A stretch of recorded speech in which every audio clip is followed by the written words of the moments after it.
छत्रपती संभाजी महाराज की, भारत रत्न विश्वरत्न डॉक्टर बाबासाहेब आंबेडकरांचा, पुण्यश्लोक अहिल्यादेवी होळकरांचा आवाज नाही येत आहे. शेतकरी एकजुटीचा, शेतकरी एकजुटीचा. वा. सरकारने कर्जमाफी दिली, अर्ज GR काढायची घाई केली आणि त्याच्यामध्ये सगळ्यात जास्त जाचकाठी लावल्या. मला सर्वात सुरुवातीला हे मेन्शन करायचं की ही कर्जमाफी फसवी असणार आहे हे आधीच माहिती होतं. जेव्हा काही दिवसांपूर्वी शेतकऱ्यांच्या नावाने आंदोलन झालं आणि मुंबईला बोलून त्याच्यामध्ये काही झालं, त्यावेळेसच समजलं होतं की सरकार फक्त शेतकऱ्यांच्या तोंडाला पानं पुसायचं काम करणार आहे. काम करणार आहे माहित होतं, ते पुढे जाऊन सिद्धही झालं. काहींना आमदारकी भेटली, काहींना वचनं भेटली, पक्ष विलीन झाले आणि सरकारने त्यानंतर GR काढला. GR मध्ये 2 अटी अशा आहेत ज्याच्यामध्ये अख्खी खुट्टी टोकलेली आहे. ज्या शेतकऱ्यांनी 2019च्या कर्जमाफीमध्ये लाभ घेतलेला आहे अशा शेतकऱ्यांचं कर्ज माफ होणार नाही. त्याच्यामध्ये तुम्हाला 50,000 लाभ भेटेल, परंतु तुम्हाला जे कर्ज आहे, तुमचं जे थकीत कर्ज आहे, ते कर्ज तुम्हाला 1 ना 1 रुपया आधी भरावं लागेल. मग याला कर्जमाफी म्हणायची की फडणवीसांनी सुरू केलेली बँकांसाठीची कर्ज वसुली, हा प्रश्न पडलाय. दुसऱ्यामध्ये बी सेम तीच अट आहे, काहीच नाहीये. याच्यामध्ये महाराष्ट्रातील जवळजवळ 36 लाख शेतकऱ्यांचं नुकसान होणार आहे. मग कर्जमाफी द्यायचीच होती तर सरसकट द्यायची ना, ढोंग कशाला करायचं? जर तुम्हाला शेतकऱ्यांचा एवढाच कळवळ आहे तर सरसकट द्यायची. पण नाही, आजपर्यंत तुम्ही 2014 पासून बघत आलेला आहात. समित्या आणि निकषांमध्ये सरकार फसलेलं आहे. मागच्या 10 ते 12 वर्षामध्ये जेवढं काही सरकार आली त्याच्यामध्ये मध्ये एक कर्जमाफी झाली, त्याच्यामध्ये सरसकट दिली होती. पण यांनी 2 कर्जमाफ्या दिल्या, त्या 2 कर्जमाफ्यामध्ये फक्त निकष लावलेले, तर त्याच्यामध्ये दुसरं काहीच नाहीये. या निकषांमध्ये शेतकऱ्याला कोणतीही कर्जमाफी भेटत नाहीये. माझ्या वडिलांच्या नावावरती 35,000 रुपयाची सोसायटी आहे. मागच्या वेळेस बी तो 50,000चा लाभ भेटला नाही, यावेळेस बी भेटणार नाही. मग कसं म्हणायचं की माझ्या शेतकऱ्याला, माझ्या शेतकरी राजाला कर्जमाफी भेटते म्हणून?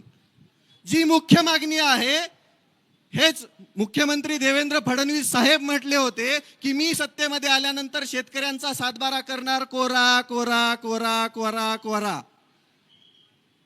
पण हा कोरा करायच्या नादामध्ये त्या शेतकऱ्यांच्या सातबाऱ्यावरती बोजा चढवायचं काम हे सरकार करत आहे.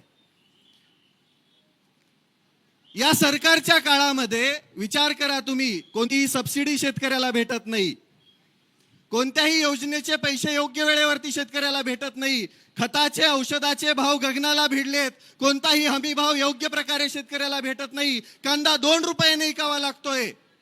शेतकरी अक्षरशः देशोधडीला लागायला लागला आणि इथलं सरकार म्हणते आम्ही शेतकऱ्यांच्या हिताचं. अरे घंटा तुम्ही हिताचे आहेत, लई शिव्या येतात पण इथं देऊ शकत नाही. यांच्या विरोधात बोलतो म्हणून 2 दिवसापूर्वी 2 अकाउंट उडवले. अरे अकाउंट उडवले म्हणजे आवाज दबत असतो का? येता येता दुसरं उडवलं 5 लाखाचं. एवढे घाबरलेत हे, एवढे घाबरलेत कारण की शेतकऱ्यांची एकजूट व्हायला लागली, शेतकरी एकत्र यायला लागलाय. दादांनी सुरुवातीला आंदोलन चालू केलं. कांद्याच्या आंदोलनामध्ये बघा, सुरुवातीला 12 रुपये 35 पैसे वाढवलं. जशी जशी शेतकऱ्यांची एकजूट वाढायला लागली, दादांचा तीव्र विरोध चालू झाला. त्यानंतर 15 रुपयाच्या वर भाव केला ना, आता काहीतरी 16.5 रुपये केलाय. मग तुम्ही असं खुडत देण्यापेक्षा एक खट्या का देत नाहीत? गोष्टी देत असताना तुम्हाला सतत समित्या आणि निकष का लागतात? आणि तुमचा तो पात्र शब्द नेमका कोणत्या पुस्तकात आलाय तो एकदा बघावा लागेल. नेमका यांनी कोणत्या पुस्तकातून अभ्यास केलाय? कोणतीही गोष्ट मागितली की पात्र शब्द टाकणार. त्या पात्र शब्दामध्ये शेतकऱ्यांची अख्खी कर्जमाफी ही फसवी झाली. शेतकऱ्यांच्या हाती काहीही भेटणार नाही. शेतकऱ्याच्या हातामध्ये फडणवीस सरकारने गाजर द्यायचं काम केलंय. आणि कोणी बोललं की एक तर त्याच्यावर गुन्हे दाखल होतात, एक तर त्याचे अकाउंट बंद होतात आणि त्याला जेलमध्ये डांबल्या जातं. शेतकऱ्यांच्या हितासाठी बोलत असताना काही भांडुळं परत अजून खाली कमेंटमध्ये बोलतात की हे फक्त स्टंट चालू आहे वगैरे वगैरे. एक दोन दिवस उपाशी येऊन बसा की. 4-5 तर भांडगुळं सोडलेत सरकारने. अक्षरशः संविधानिक पदावरती असताना भिकार चोटासारखं बोलतात, हे दलिंदरासारखं. अरे तुमच्या मनामध्ये एवढी नीचता भरलेली आहे, तुम्ही माणसं नाहीत, राक्षस आहात. तुमच्याकडून शेतकऱ्यांचं भलं होईल याची अपेक्षाच नाहीये. पण आम्ही पण खमकेत, आम्ही पण शेतकरी आहेत. आम्ही आतापर्यंत आमचं रुमणं त्या अवतावरती धरून 2 फूट आतमध्ये आऊत खुपसलंय शेतामध्ये. आमच्या शेतीची मशागत केली आहे. तेच रुमणं काढून, तेच रुमणं हातामध्ये घेऊन तुमच्या डोक्याची आणि तुमच्या ढुंगणाची मशागत करायला आम्हाला वेळ लागणार नाहीये. आमच्या आसुडाचा आवाज ऐकला तर तुमच्या कानातून रगात निघल. त्यामुळं सुधरा, या 2 अटी मागे घ्या. सर्वसामान्य शेतकऱ्याला कर्जमाफीचा लाभ भेटू द्या.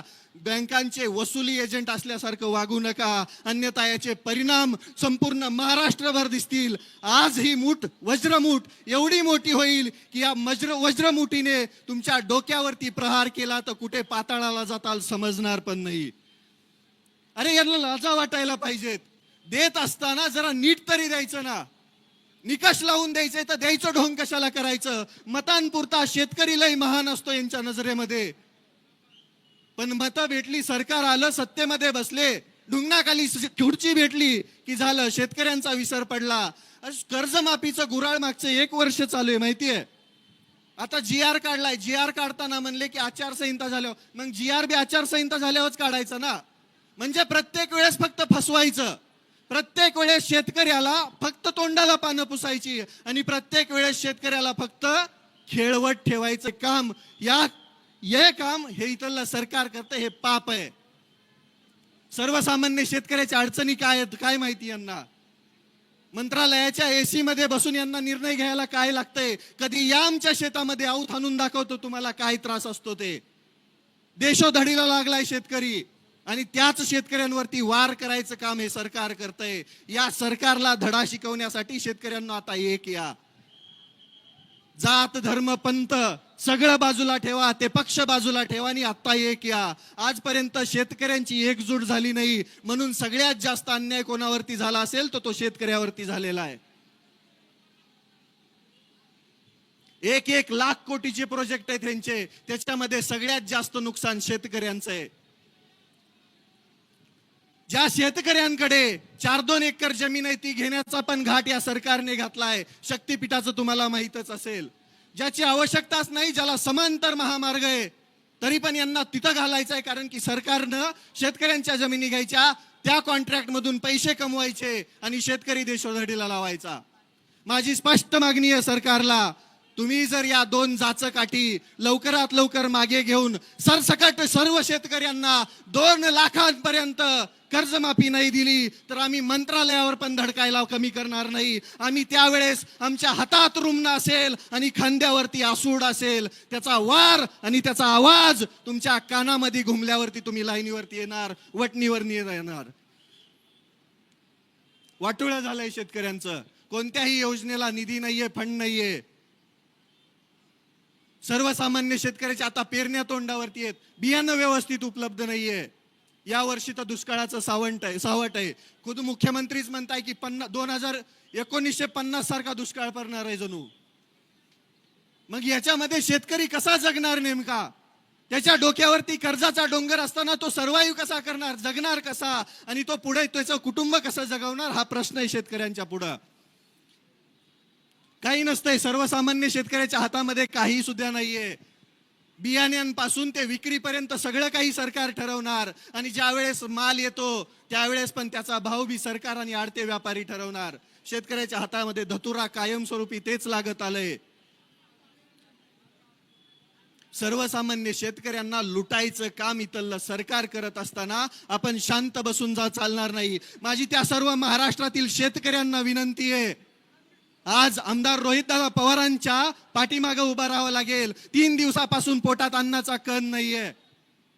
हे आपल्यासाठीच चालू आहे. जर माफी झाली तर ते सगळे 36,000 शेतकरी त्या निकषांमध्ये बसणार आहेत. त्या 36 लाखांपैकी कमीत कमी 36,000 तरी इथं दिसायला पाहिजेत.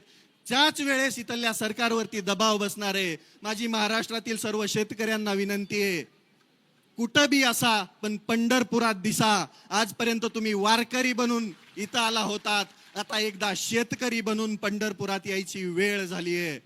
आमदार रोहितदादा पवारांचे हात बळकट करायची वेळ झाली आहे. हे तुमच्यासाठी चालू आहे फक्त. याच्यामध्ये कोणता स्वार्थ, कोणता स्टंट किंवा अजून काही नाहीये. मुळातच या राज्यामध्ये विरोधक ठेवायचाच नाही असा सरकारचा घाट आहे. त्याच्यासाठी 4-2 भिकारचोट सोडलेली येतं. काल एक जण बकवास करत होता, दलिंदर. अरे 2 मारावे वाटले, आई शपथ सांगतो. नाव घेतलं लय बुडाला आग लागल, घेणार नाही, तुम्हाला समजून गेला असेल. लाजा वाटत नाहीत का तुम्हाला बोलत असताना? लाजा. अरे जनाची नाही मनाची तरी ठेवा ना. कोणीतरी शेतकऱ्यांसाठी लढत असताना तो स्टंट कसा असू शकतो? आम्ही तर तुमच्या सरकारमध्ये घेतलेल्या त्या कडूला बी पाठिंबा दिला होता ना. निघाला भिकार चोट, आम्ही काय करावं त्याला? शेतकऱ्यांच्या जीवावरती पोळी भाजणारी माणसं अशीच असतात. पण इथं नाहीये ना तसं. मागचा जर विचार केला तुम्ही तर कांदा आंदोलनामध्ये शेतकऱ्यांचा फायदा झाला दादांनी आंदोलन केल्यानंतर. मग या आंदोलनाचा पण फायदा शेतकऱ्यांना होणार आहे हा विश्वास आहे आम्हाला. आणि आम्हाला माहिती आहे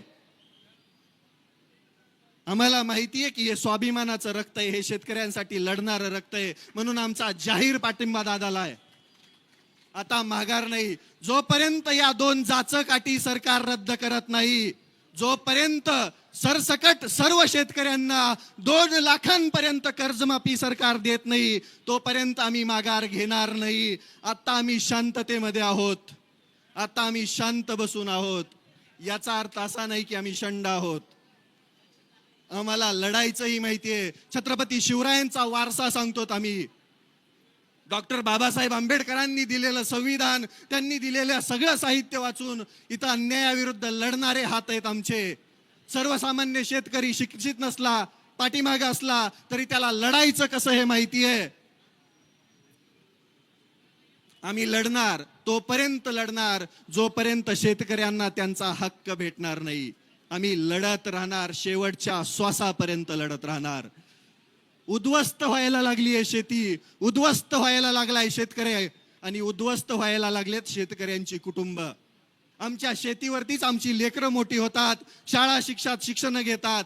पण नाही, बाकी काही असेल, फक्त आणि फक्त शेतकऱ्यांचं रक्त पिण्याचं काम इथलं सरकार करत असेल तर यांना धडा शिकवायची वेळ आली आहे. आणि माझी त्या प्रत्येक स्टंट म्हणणाऱ्या भिकारचोटाला विनंती आहे. त्या आझाद मैदानामध्ये लोळत असताना आम्ही बघितले डुकरावानी. तुझे कसले स्टंट होते आम्हाला बी माहिती आहे. आणि जर लईच हिंमत आहे तर माझा पट्ट्याचा आता चॅलेंज आहे, 15 दिवस तू शेतकऱ्यांसाठी उपाशी राहा, तेव्हाच तू आम्ही समजू की तू बी शेतकऱ्याची औलाद आहे. तू पण शेतकऱ्यांसाठी लढतोय, तू पण सरकारमध्ये राहून शेतकऱ्यांच्या हक्कासाठी भांडतोय. हाही हिंमत नाही. सत्तेच्या वळचणीला बसणारी ही बांडगुळ कधीच सर्वसामान्य शेतकऱ्यांचं हित बघू शकत नाही. आणि जो शेतकऱ्यांसाठी लढतोय त्यांना पाठीमागं ओढण्याचं काम इथली हीच बांडगुळ करतायत. अजून एक होतं, मंत्री झालाय पाठीमागून येऊन, समजलं असेल, म्हणे शेतकऱ्यांच्या नावाने वोट बँक. अरे वोट बँक तर तुम्ही चोरली शेतकऱ्यांची, शेतकऱ्यांना खोटी आश्वासनं देऊन. आणि प्रत्येक वेळेस राजकारण नसतं, कधी कधी समाजकारण आणि शेतकरी पण असतो, तो बघा. आणि इथून पुढे शेतकऱ्यांवरती कोणी अपशब्द बोलत असेल, शेतकऱ्यांना मागं ओढत असेल तर त्या भिकारचोटाला धडा शिकवायचं काम शेतकरी करेल. इथून पुढे शेतकऱ्यांना कोणी बोलायचा प्रयत्न करेल, मागं ओढायचा प्रयत्न करेल, शेतकऱ्याला नीच दाखवायचा प्रयत्न करेल तर तिथल्या तिथं त्याला धडा शिकवला जाईल. त्याच्या डुंगणावरती चाबकाचे आसुडाचे वार उमटवले जातील. ही वस्तुस्थिती आहे. लढावं लागेल राजांनो. ज्या सरकारला आपण स्पष्ट बहुमतामध्ये निवडून दिलंय, आता कसं निवडून आले ते तुम्हाला बी माहिती आहे. पण ते निवडून दिल्यानंतर आपल्यासाठी काम करायचं सोडून हे स्वतःची घरं भरण्याचं काम करतायत. आणि ही घरं भरत असताना आपल्याला लढावं लागेल, कारण की या राज्यामध्ये विरोधी पक्षनेता आपण ठेवलेला नाहीये. आपली चूक आहे ती. कधी पण मतदान देताना निम्म निम्म देत जा. इथून पुढे म्हणजे आपले हक्क मिळत असताना निदान विरोधी पक्षनेता असेल आणि विरोधात विरोध नसतोच, हा मुळात हक्क मागण्यासाठी केलेला हा अट्टहास असतो. उपाशी राहायला कोणालाही आवडत नाही. 12 तास जर जेवण नाही केलं तर डोकं भनभन भनभन भनभन करतं, अंग थरथर कापतं, समजत नाही काही. त्या परिस्थितीमध्ये जर कोणी उपोषण करतंय तर त्याला पाठबळ देणं आपलं काम आहे.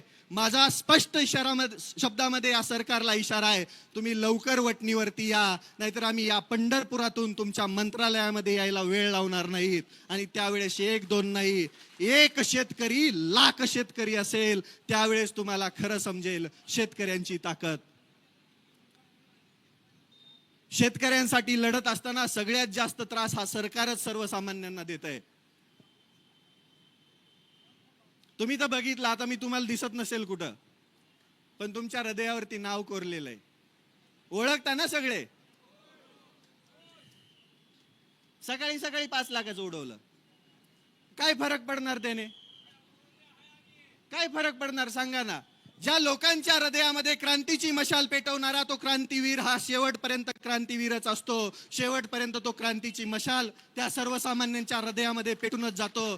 त्याच कर्जमाफी, फसव्या कर्जमाफीच्या विरोधामध्ये क्रांतीची मशाल आमदार रोहितदादा पवारांनी पेटवायचं काम केलंय. आमचा त्यांना जाहीर पाठिंबा आहे. तुम्ही सर्वजण कायमस्वरूपी, जोपर्यंत या जाचक अटी रद्द होत नाहीत तोपर्यंत आम्ही इथून हलणार नाही. आता आम्ही माघार घेणार नाही. आणि तुम्हाला वाटत असेल इग्नोर करताल, तर इथून पुढे महाराष्ट्रातील त्या चौकामध्ये त्या प्रत्येक शेतकऱ्याने जमायचंय आणि इथल्या सरकारला धडा शिकवण्यासाठी, इथल्या व्यवस्थेला धडा शिकवण्यासाठी प्रशासनाला निवेदन देऊन त्या प्रत्येक ठिकाणी आंदोलन करायचंय. तुम्ही पंढरपूरला येऊ शकत नाहीयेत ना, तर महाराष्ट्रातल्या कोणत्याही कोपऱ्यामध्ये तिथून आंदोलन करा आणि आमदार रोहितदादा पवारांना पाठिंबा द्या. त्याच्यामध्येच तुमची लढाई यशस्वी होईल आणि तुम्हाला तुमचा हक्क, तुम्ही मागितलेली कर्जमाफी भेटण्याचं काम होणार आहे. त्यामुळे एकत्र या, लढा. एकत्र आलात तरच आपल्याला आपला हक्क भेटणार आहे.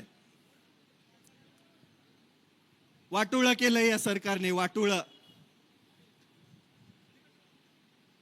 कधी बघा जाऊन सर्वसामान्य शेतकऱ्याच्या शेतामध्ये जाऊन, बांधावरती जाऊन परिस्थिती. खताचे भाव गगनाला भिडलेत, गगनाला. बियाणं भेटणार नाही अजून 2-4 पाऊस झाले तर. आधी स्टॉक झाला काही जणांकडे, मग हळूहळू बाहेर काढणार. मगाशी मी एक पोस्ट वाचली, लई इंटरेस्टिंग होती, लई इंटरेस्टिंग. ते आपल्या अन्न आणि औषध भेसळ प्रशासनाचे आयुक्त म्हणून तुकाराम मुंडे साहेबांची आपल्या नियुक्ती केली आहे.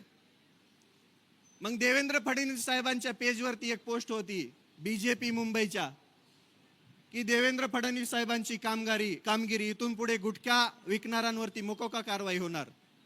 आणि याच्या 6 महिने आधीच नरहरी झिरवळ साहेब म्हणले होते की आम्ही बी मोकोका कारवाई करणार, पण एकावर बी झाली नव्हती. कालपासून सगळ्यांवरती व्हायला लागली. म्हणजे एक माणूस सिस्टीम मधला काय करू शकतो, हे बदल घडू शकतो, हे तुम्ही बघता, पण त्याचं श्रेय लगेच दुसरे घेणार. बरोबर की नाही? तसाच अधिकारी जर आमच्या शेतकऱ्यांसाठीच्या असणाऱ्या कृषी विभागाला असला तर मामा पळूनच जातील लगेच. बरोबर की नाही? परवा दिवशी तर म्हणे एका शेतकऱ्याला, माझ्याकडे त्या शेतकऱ्याचा असो, अक्षरशः ऊस जळाला होता. ऊस किती असंवेदनशील असतात ही माणसं, तुम्ही बघा. ऊस जळाला, त्या शेतकऱ्याने उन्हात बसून आंदोलन केलं. त्याला पाणी सोडण्याचं आश्वासन भेटल्यानंतर आंदोलन मागे घेतलं. त्याची मागणी होती फक्त जळालेल्या ऊसाचा पंचनामा करा. अतिवृष्टीचे पैसे अजून आले नाहीत शेतकऱ्याच्या खात्यात. कोणत्याही विम्याचे पैसे मागच्या 2-4 वर्षात शेतकऱ्याच्या खात्यात आलेले नाहीयेत. पंचनामा करण्यासाठी कृषी मंत्री म्हटले की हे माझ्याकडे नाहीये, तुम्ही तुमचं बघा, तुम्ही मोठी माणसं आहेत. हे मनाने भिकारडे असणारी लोक आहेत. मनाने, पैशाने लय श्रीमंत आहेत हे, पण मनाने अक्षरशः भिकारडे. कारण की यांच्या मनामध्ये शेतकऱ्यांसाठीचा कसलाच प्रेम नाहीये, ना भाव आहे, ना शेतकऱ्यांचं भलं करण्याची ताकद आहे यांच्यामध्ये. पण आम्ही शेतकरी पण खमके येतं, आम्ही शेतकरी पण असे तसे नाही येत, आजचे कच्चे बच्चे नाही आहेत. आमच्यामुळेच तुम्ही आहेत. तुम्हाला उद्ध्वस्त करायला आणि तुम्हाला उकडून फेकायला या शेतकऱ्यांच्या लेकरांना, शेतकऱ्यांना वेळ लागणार नाही. त्यामुळं सुधरा बांडगुळांनो आणि शेतकऱ्यांची सरसकट कर्जमाफी करा. शेतकऱ्यांना 2 लाखापर्यंतचा कर्जमाफीचा लाभ सरसकट द्या. तसल्या अटीतटी तुमच्याकडेच ठेवा. तुम्ही पैसे कमवताना, तुम्ही भ्रष्टाचार करताना अटीतटीच लावतात का, याचा पण विचार करा. परत एकदा सांगतो, रविराज साबळे पाटीलच नव्हे, या महाराष्ट्रातला तो सर्व शेतकरी, ज्या शेतकऱ्याला आज गरज आहे कर्जमाफीची, ज्या शेतकऱ्याला गरज आहे त्यांच्या हक्काची, तो प्रत्येक शेतकरी आमदार रोहितदादा पवारांच्या आंदोलनाला, या उपोषणाला पाठिंबा देत आहे. सरकारने लवकरात लवकर जागं व्हावं, अन्यथा आम्ही रस्त्यावरती उतरलोत, आम्ही शांततेचा मार्ग सोडला तर तुम्हाला खुर्च्या सोडून पळून जावं लागेल. तुम्हाला खुर्च्या सोडून, अक्षरशः महाराष्ट्र सोडून